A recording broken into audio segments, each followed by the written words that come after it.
Hey, what's up, everybody? Hope you guys are doing well. Welcome to the Bless Show, and this is our season 2. We are back after a gap of 3 months. We've been away, but I'm super happy and super stoked to be back. Specifically, super happy because we have an amazing lineup of guests.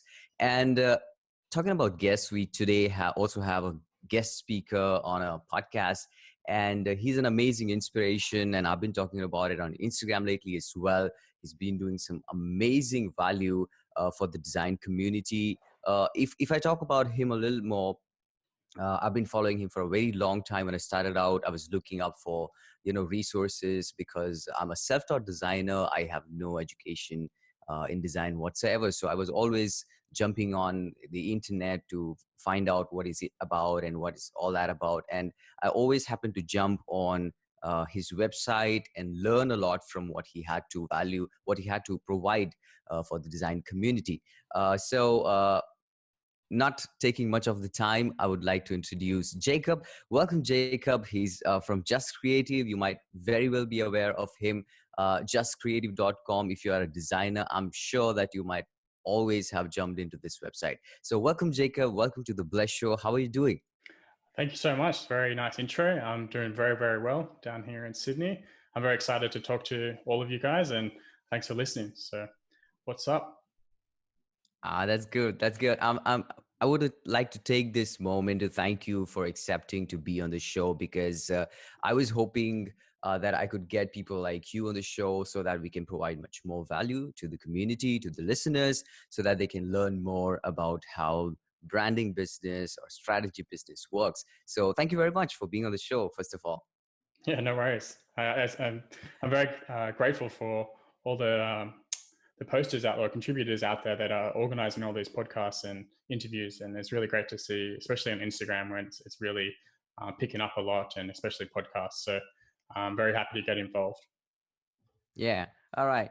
That's great. So, moving on to the show, I would like to ask you to maybe introduce yourself because some of them might not be very well aware, which I don't think a lot is there. But then again, for few of them, those who are not aware of who you are and what you do, would you please introduce yourself and talk about a bit what you do and how you do it? Sure thing. I'll try to keep this short and sweet because I want you guys to get the most valuable actionable tips out of this. But to give some context of where my tips are coming from and a bit about me, I'll just go a bit back of my history in terms of, let's say, about 15 years ago. I'm 31 now, to give some context. So I was about 15 or 16 when I started out in design. I had no idea design was a career. My career advisor told me about it. So after I knew that I wanted to be a designer. So I focused my efforts on going from Photoshop, like as a hobby, to learning about design as a career. I still had no idea what was in store for me at that time, but it got me excited, and it was always in my blood. I was never attracted to the sciences or anything like that. Art was always in me. So with that in mind, I went to university. I studied visual communication, majoring in graphic design. And over that 3-year degree period, I had run a design blog called Just Creative Design. And this is when my career really picked up. I was sharing my knowledge that I was learning at university about design on my blog. And this was the early days of blogging. So there was a small community, a lot of commenters, and the social media wasn't really a thing yet. Twitter and Facebook were just starting up and just getting traction. But I was an early adopter, and because of this, my blog got a lot of ranking on search because there was not much competition, and we built a community around that. And over that time, I was sharing all these resources, like probably what design students are learning today, and that got the interest of some design agencies in New York City. So I was in Sydney at the time, and I got headhunted for a design agency in New York City. So I went from a design student to working for Disney, which is crazy. And yeah, I lived in New York for 5 years, and I worked for a number of different agencies, it's specializing in interactive design. So I did a lot of websites for Nintendo, Jerry Seinfeld, Powerade and Coke, and all these big brands. And throughout this whole time, I was also running my design business called Just Creative and the blog. And I was moonlighting, and then I was doing it full time. I traveled the world for 3 years, doing, and working throughout this time.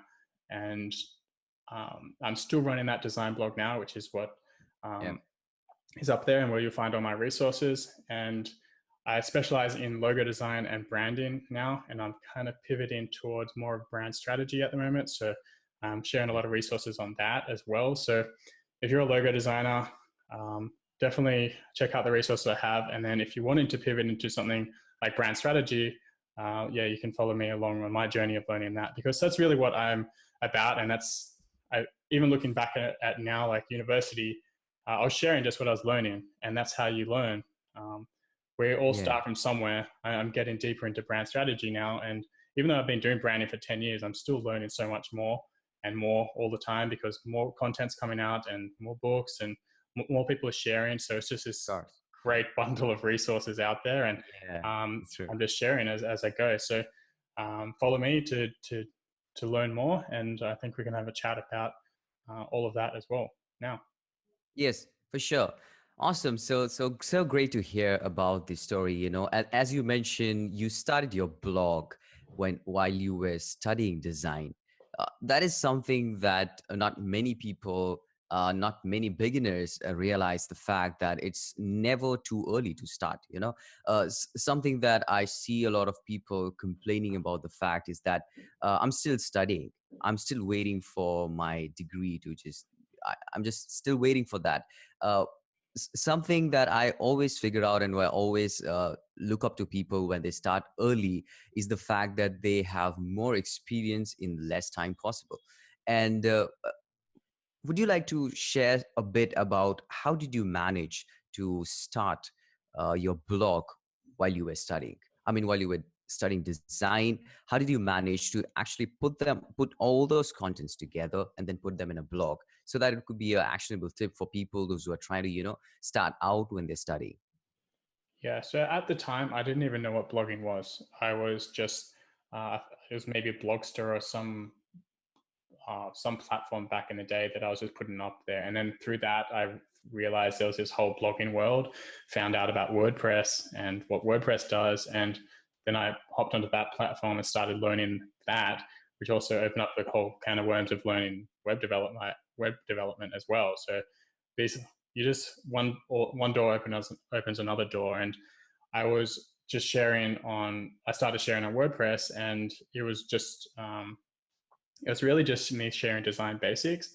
And that's what I was learning at that time. Obviously, I'm not going to be doing that 15 years down the track. I don't post about design basics anymore, principles of design. So it's just a different stage of the journey. And to come back to what you were saying in terms of it's never too early to start, it's totally true. Everyone's at a different point in their journey of what they're learning. So put your stuff out there, even if it is not the best.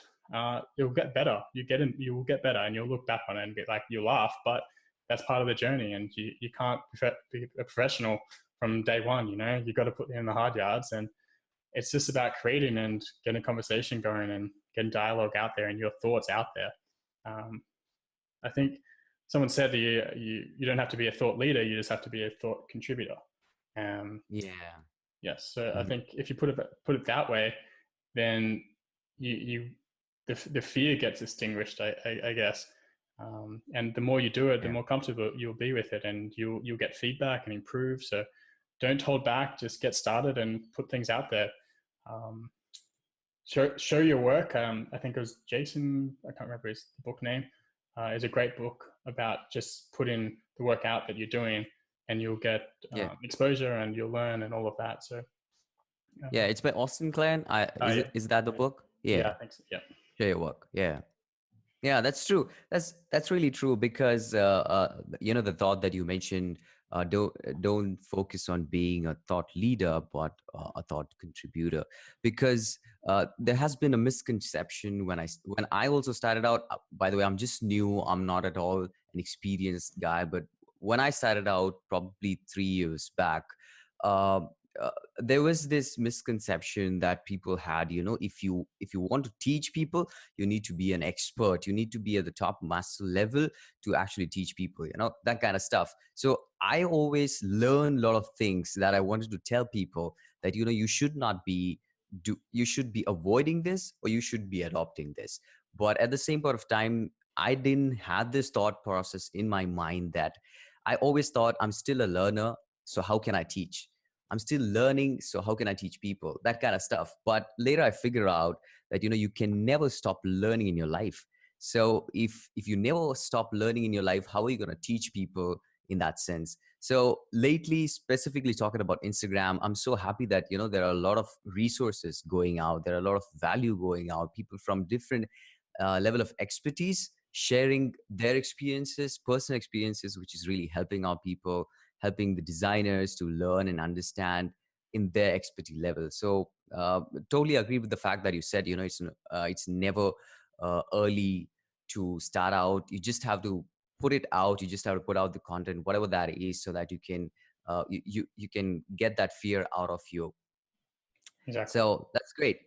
So we also like to ask you about, how did you land up working with big brands like Disney, like Nike, like Nintendo? Because for all the listeners out there, I would just like to tell you that he has been his portfolio consists of work for Disney, for Nintendo, for Coke.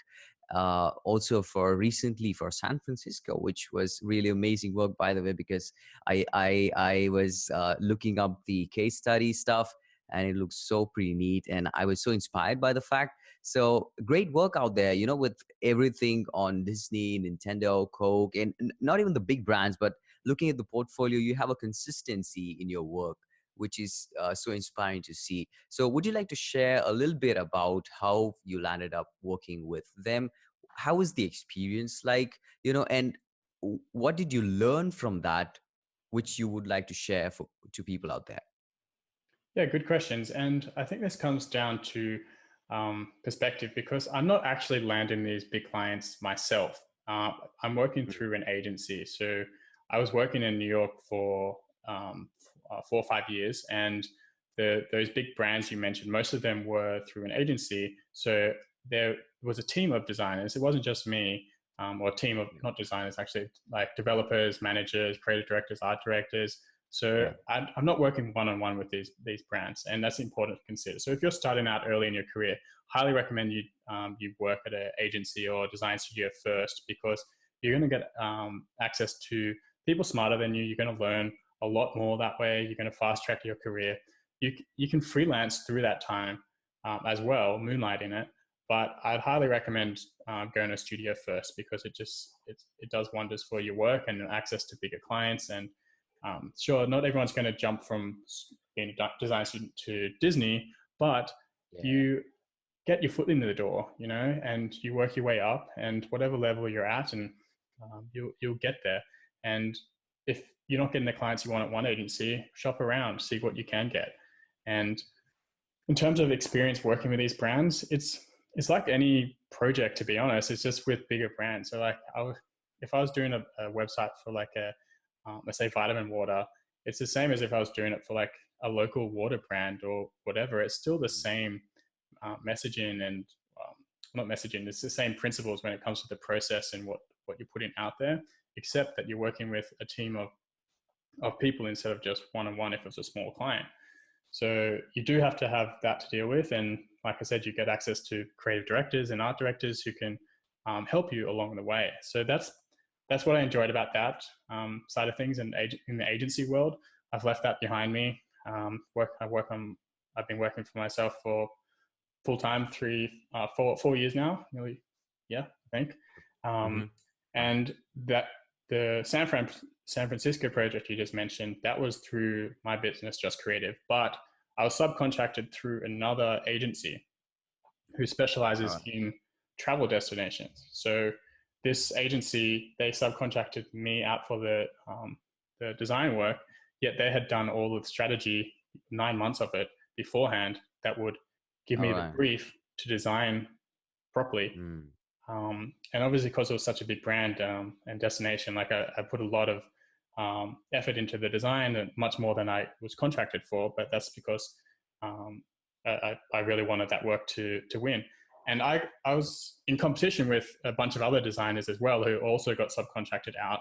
And the logo had to go through user testing in 20 different states. And it just went through a ton before I even knew that it got picked. And thankfully it did get picked, which is really super awesome to hear that Super news. awesome. Yeah.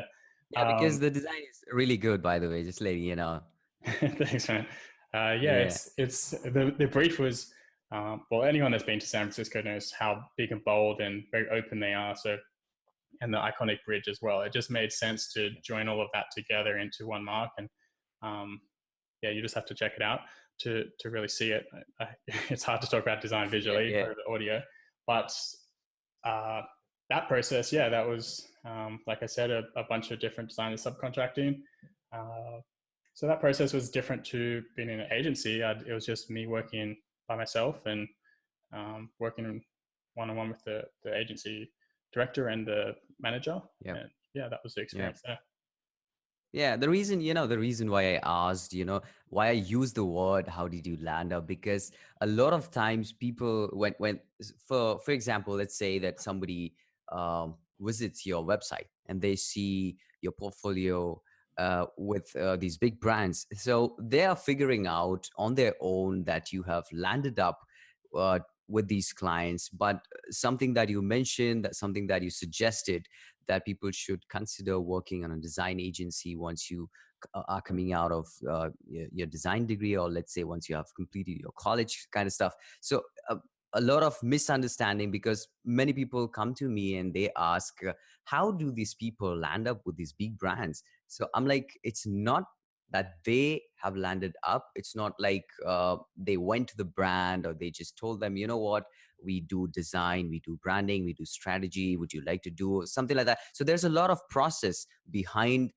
this. So for beginners to understand, it's just not you working with the big brands. It's a collective effort of people working together, and that is how this thing turns out. So thank you for sharing the experience. Also, I would like to ask, when we are talking about agencies and working for yourself, uh, which one, like for you have mentioned that you are working for yourself for the past 4 or 5 years.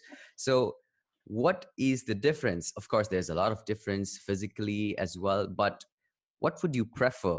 Would you prefer working on an agency, or would you prefer working for yourself? So at this whole time, I have worked for myself through, even though I was at an agency. So you get experience along the way, and you learn what you learn it. You adapt from what, how do you say it? You whatever you learn at the agency, you adapt for your Yeah. freelance. And the the difference the difference is obviously you have to go into the office if you're Yeah. there. Working from home is you can work from your home or anywhere. And that's what how I was able Yeah, to of course. travel the world for so long, and because you can work from anywhere. But I did have a foundation set up for me to be able to do that. Um, Hmm. I just want to jump back to the other question, because the previous question, because you asking how do you land these jobs, and if you're not in an agency and you, for example, the San Fran one, how did I land that job? Uh, a lot of it comes down to the work that you put in your portfolio and how you're marketing yourself and the exposure you have. So the more places you are, the more exposure you have, the more places you can be seen, and the more chances of you being hired. And that goes True. from your website, like Behance, LinkedIn, all the social profiles, not just one.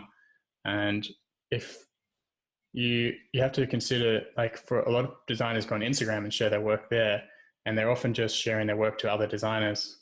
The clients aren't necessarily Yeah. looking for there. Yeah. So if you're looking for clients in that respect, like, just reconsider, really think about where your clients are, consider your niche, what type of work you want to do. If it is logo design, is it logo design in your area? Is it logo design in the travel industry or for restaurants? Like, do you have a niche? That's a big help for beginners, is to choose a niche. And so those are just a few ways that you have to keep in mind when you're trying to get clients. It's not just a simple answer. The design is the easy part, at least when you have experience. In the beginning, it's not so easy, but It's true. you're learning. once you get it more experience in design, the marketing becomes harder and the business side of things gets harder. It's all about relationships and building up Yep. trust and rapport with people. And that's how you get the big jobs, and that's how you get the higher budget jobs, is because you have more confidence, you have more experience, and you can the value is there, and you can really show that value with how you speak and with your work, and that's how you get those big clients. You can't jump into that straight away from being a beginner, but it's important to learn those principles and how it works so you can get to there in the future. Sure. Yeah, awesome. Uh, Truly agreed with the fact that, marketing yourself to the niche that you're focusing on. What would you suggest for designers, those who are starting out specifically in the span of 2 years or 3 years, or let's say somebody starting out in 2019? How would they market themselves to the niche that they are focusing on? What actionable tips would you suggest that they may use to market themselves to the niche that they're focusing on? Yeah. So if I was starting out and I knew what I knew today, I would Mhm. create and it's in this landscape, it was different 10 years ago. I would create my own platform. So your own website where your Website. everything lives. So um, that's where it's your hub, social media platforms you don't own and they limit your reach. Even if you have 1 million followers, you can't access those 1 million followers. So with your website, you have full control mostly. And I'd recommend starting an email newsletter because you control that. You own it, and use your website as a selling tool. And then learn search engine optimization, because Yeah. this is how your people will find your website through search engines. 85% of my traffic to my website comes from search. 1% comes from social media. Social media. Yeah, Yeah. that's crazy, isn't it? The rest is direct Yeah, traffic and because when you mentioned that on your Instagram, recently on your Instagram post, I was a little blown away because the fact that a lot of the designers are only focusing on social media at this point, and which is not helping them gain clients, gain design work. Of course, they might be getting some fame. Of course, they might be getting some followers, some likes, some statistics. But is it really helping them grow their business in a sense? So that was also a kind of you know. Uh, thought-provoking statement for me, that how you really need to have your own website for your work at this point of time. So as you mentioned that 1% is from social media and 85% of your website traffic is from SEO. So for example, let's say somebody who is starting out, because the reason why I keep saying focusing on starting out, because I have a lot of listeners, those who are starting out, and they want actionable tips on how to start out with things. So uh, do they jump right away on website, or should they start on social media and then transition it to their website? What would be your tip on that? there's no point being on social media if you don't have a product in place. If you don't have something you sell or trying to promote, so your work or your profile or a course or your book or whatever it may be, if you don't have any of these assets in place, what's the point of being on social except for getting followers and some dopamine hit? It's it's yeah, just focus on building up your business, and then use social as a driver to promote some of it, but don't rely on social at all. Like I said, 1%. And I don't even get clients from social media. It's so rare compared to word of mouth and search. What would you recommend for beginners uh, for websites? Because let's say you have just got out of your college and you don't have a lot of portfolio works for your portfolio website. So practice projects, is it practice projects? Should they focus on design contests? Should they reach out to prospects? Should they do cold emails? What would you like to suggest among these to build up a good portfolio? Building up a good portfolio comes down to your design school. You should have a portfolio by when you finish. because that's what they build you up for, to ideally have something so you can get a job or market yourself. But it's not to say that it's what you want to be focusing on. So maybe at the end of your design school, you know, you like a certain area of design, such as illustration or branding or whatever it may be. You may pivot towards that direction and do more projects in that realm. So if you have an idea of where you want to go, it'll be easier. If you don't know where you want to go, which is common because not everyone knows, it's Yeah. trying to figure out what you do like, and that how you do that is practice projects. And you can follow people on Instagram that inspire you. You can try emulate what they're doing. Maybe they have a tutorial, and these can build up your portfolio. You could also donate your services to a business in need. I don't recommend doing design contest sites because that is speculative work. I won't get into that here, but it's better for you to donate your services to a proper cause than just have a chance of winning and competing with Yeah. other people. And it kind of devalues the idea of design and working with clients one-on-one and actually listening to their needs versus just a short brief and hoping for the best and someone else steals your work or whatever. It's a bit like the plague in there. It's it Yeah. That's I true. yeah, it's I'll try to avoid it. There's so many other ways you can up your portfolio than doing that. There's a lot of design brief sites out there that will have fictional briefs that you can follow. Daily Logo Challenge is one, and if you just type in fictional briefs and design briefs into Yep. Google, you'll find a lot. And that way you can build up your portfolio. But if you have an idea of what area you want to focus on and they're the type of clients you want to get, that's what you should put on your portfolio because you get hired for what's in your portfolio. So Yeah. Yeah. Thanks for sharing that, because the reason why I asked is uh, there are chances that you may not have a design degree, and if you don't have a design degree, but you are definitely interested in getting into design. So if you have a design degree, definitely they'll be working on a portfolio, and it's mandatory that you have a portfolio at the end of your degree.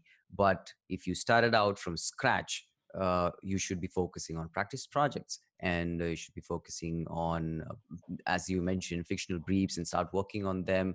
Offer your service for people, those who might really need that.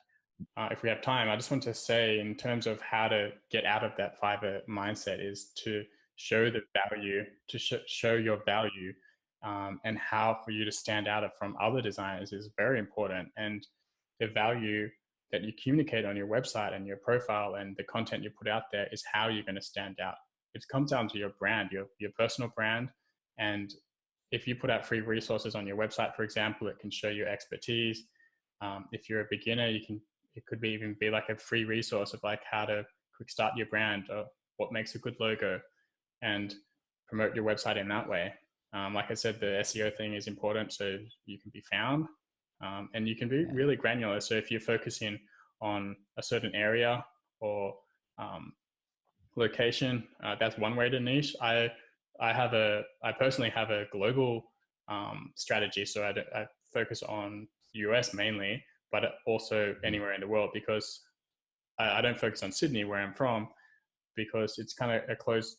The internet is like an open place, and you have a global marketplace, Yep. so kind of closing that off. But as a designer, you could niche down to somewhere just in your area and go locally.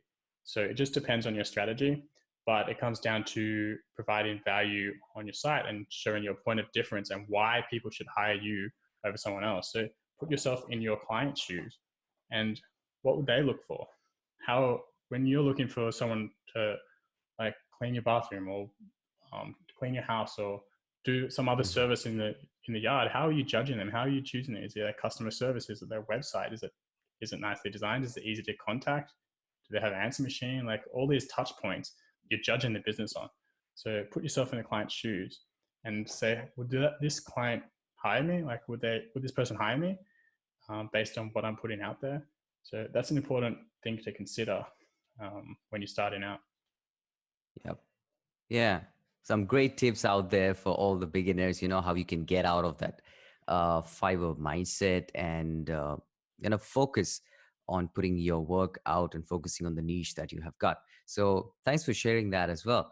So we'll jump on to the listener's question now. The first question that I picked was, why did you choose pink for your brand itself? Why pink and not other colors? Because I got probably more than 4 or 5 questions that why did he choose pink for his brand? What was the reason behind that? So would you like to share something about why did you choose pink and not any other color?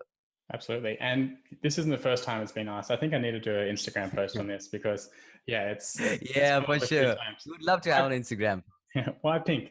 Yeah, so pink. It was chosen because my name was Jacob Cass and my business was called Just Creative. And I thought a creative color, well, a creative color that came to mind is like bright, fresh colors. So pink and yellows and vibrant colors. Pink I chose because it represented creative. I also had a crush on the the company, Huge Ink. They had a pink brand and I just loved their style. And that's where the influence came from the early days, that pink color. But in terms of what color theory behind this bright pink color, it's very energetic and creative and is bright and fresh and vibrant. And these are all relate back to the style that uh, I was going for. It was quite minimal, black and white, with the accent of pop of a pink pop color, Yeah. a pink pop of color, and that's really where the pink came into it. And yeah, it's stuck ever since. And another Yeah. reason is because there's not many male designers out there that are willing to go pink. Yeah. That stands out a lot. And you're asking this question, so I think it's done its job. Yeah, for sure it has done a job because anywhere on Instagram, if you see pink stuff out there, whether it's on stories or whether it's on posts, it's by Jacob Cass. So that is definitely doing its work. We also have uh, Frank who's using pink, and you guys are apparently called the Pink Guys. Uh, Yeah.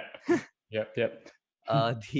the second question that we had from one of our listeners is how to know whether your work is original. And by this, he definitely meant originality in work at this point, at this age of internet, is so rare. You don't find every other work you see, you seem like you have already seen it.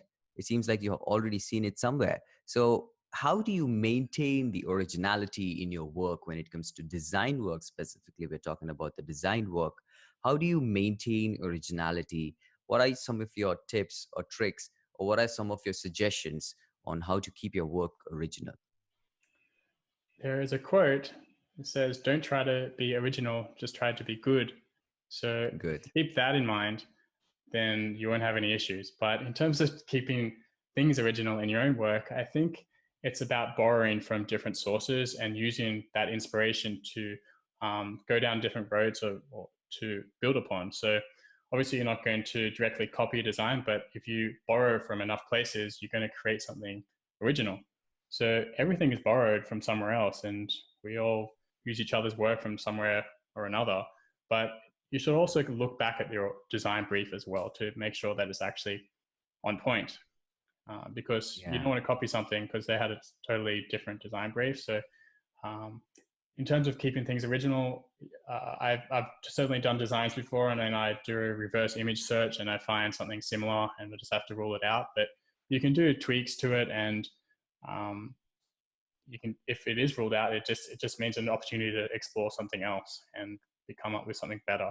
So do your research and see if there is things out there, and it does happen because there's so many designers out there, and now everything is so accessible that Yeah. it's bound to happen at some time. But as long as you do some research and do some trademark search, especially when it comes to logo design, then that'll be fine. And in terms of different design styles, I think copying a style is great because you can uh, there's already something established there that you can use and then make your own as well. So whether it be like the Swiss design style or graffiti or like something crazy, you Yeah. can just use it and mix and match with other styles as well. So just using all those points, you can be original. Yeah. All right. Thanks for that. So jumping out of the next one, the third question, the last one for this episode is, what are your tips on starting as a business strategist? Let's say, because you mentioned you're pivoting your business to more into strategy from logo and brand identity stuff. So what is something that you are figuring out? What is something that you're learning down the pivot process? What is it that you would like to suggest on starting as a business strategist?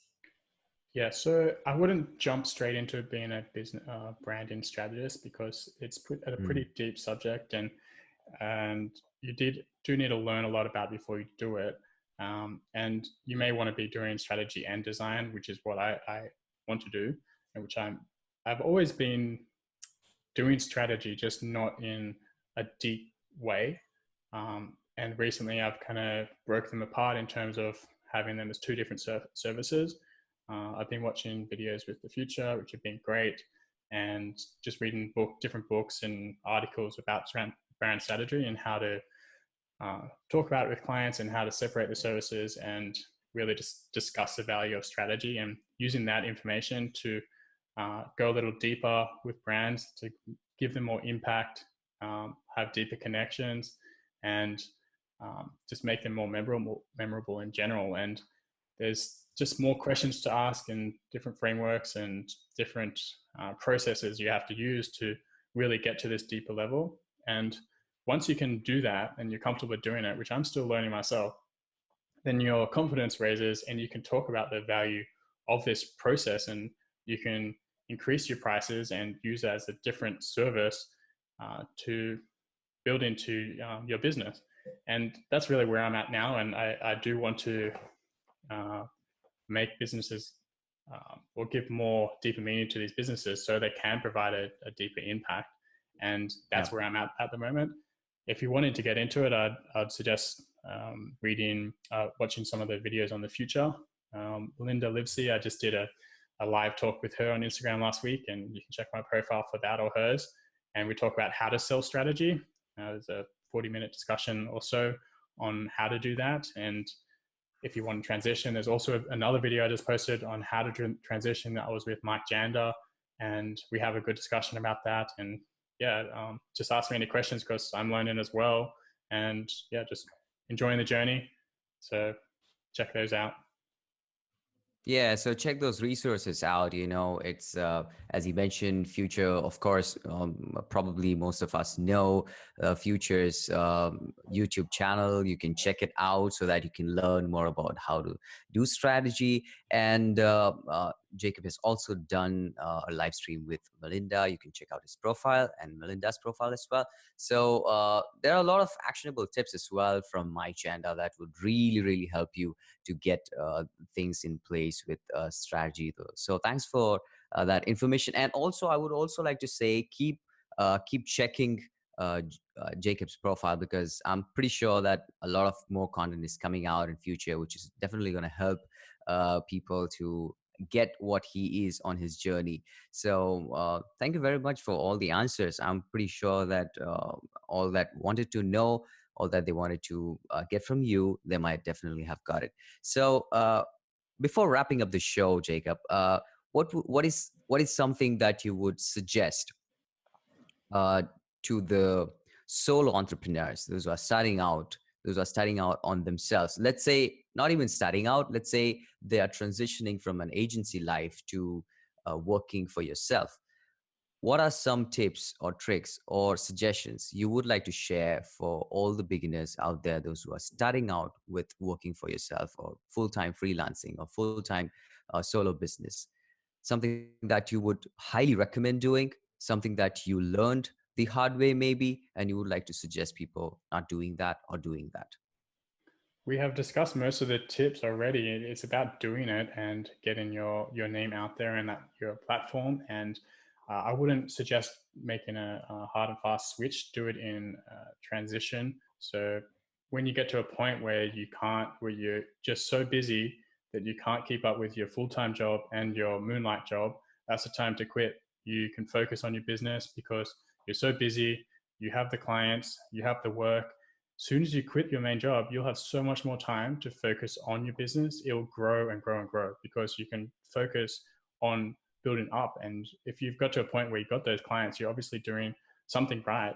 And if that, what you're doing will be amplified when you have so much more time. And I found this out not the hard way, it was actually the easy way, because I left my job in New York. I went traveling for a year and saved money to go traveling for a year. But I found had so much more time when I was traveling. I got to see the sites and travel, went to 60 plus countries, still ran the business on the side, and still had more time to build up the business because of it. So it's just made total sense.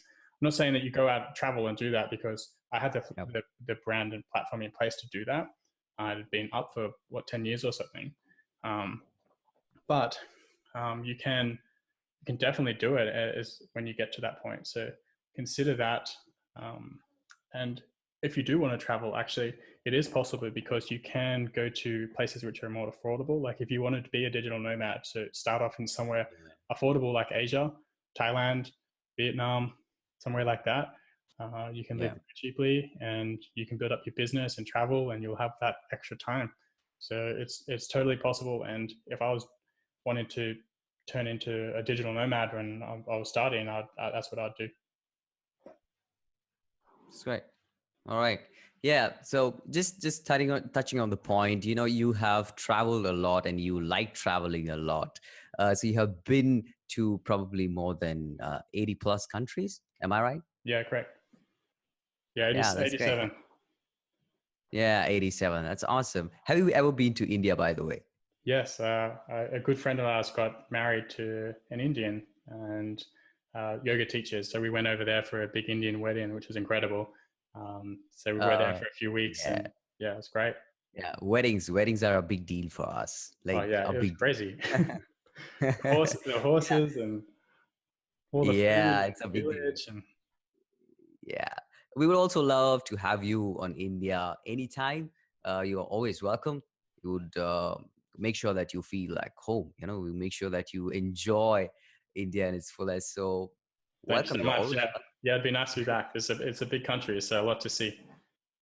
Yeah, of course. Yeah, so thank you very much for being on the show. I really appreciate the fact because, uh, somebody whom I looked up to when I started out, I learned from, who has been an inspiration. And when you get to know personally about how how you're transitioning into businesses and how you're doing it all alone and all that stuff, uh, it's so great, and it's an honor for us as well to learn from you in a way so raw. So you don't feel, you feel the transparency, you feel that how you are so genuine about what you do and how you share about the value. So thank you very much. I really appreciate the fact that you're on the show and sharing the value.